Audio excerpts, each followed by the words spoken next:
اللہم صلی علی محمد عبدک ورسولک وصلی علی المؤمنین والمؤمنات والمسلمین والمسلمات۔ عزیز ساتھیوں، آج ہم رسالت کے بارے میں جانیں گے۔ اسلام کا دوسرا بنیادی عقیدہ رسالت ہے۔ رسالت کا مادہ رے، سین اور لام سے ہے، جس کے معنی ہیں پیغام پہنچانا۔ جس کے ذریعے پیغام پہنچایا جاتا ہے اسے رسول کہتے ہیں، جبکہ فارسی میں رسول کا مترادف لفظ پیامبر ہے۔ پیامبر گویا رسالت کا لفظ ہر طرح کی پیغام رسانی کے لیے استعمال ہوتا ہے۔ عقیدہ رسالت یہ ہے کہ اس بات کا یقین رکھا جائے کہ اللہ تعالی عز و جل نے انسانیت کی ہدایت اور رہنمائی کے لیے انبیاء علیہم السلام کو بھیجا۔ رسول کا ہم معنی لفظ یعنی رسول کے ہم معنی لفظ جو ہیں یہ نبی ہے۔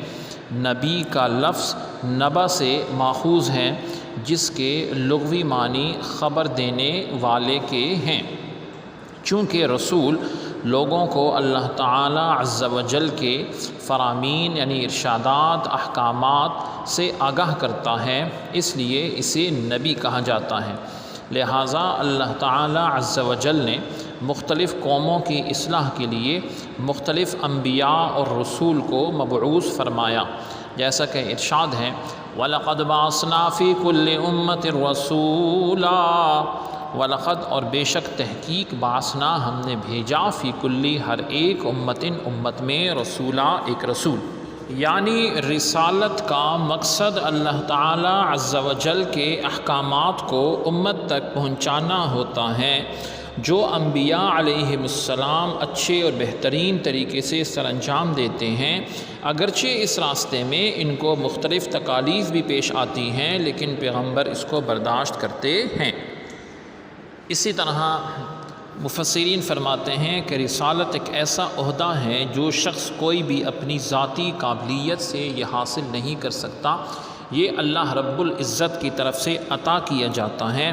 رسالت جس کو دی جاتی ہے اس کی زندگی اپنی قوم میں بہترین ہوتی ہے، اس میں ایسی صفات پائی جاتی ہیں جو عام لوگوں میں نہیں ہوتی، کیونکہ ان کی تربیت کرنے والا اللہ رب العزت خود ہوتا ہے۔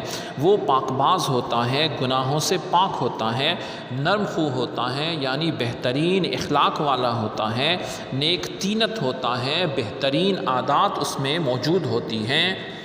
اسی طرح وہ سچا ہوتا ہے، امانت دار ہوتا ہے، لوگ اس کی بات کا یقین کرتے ہیں۔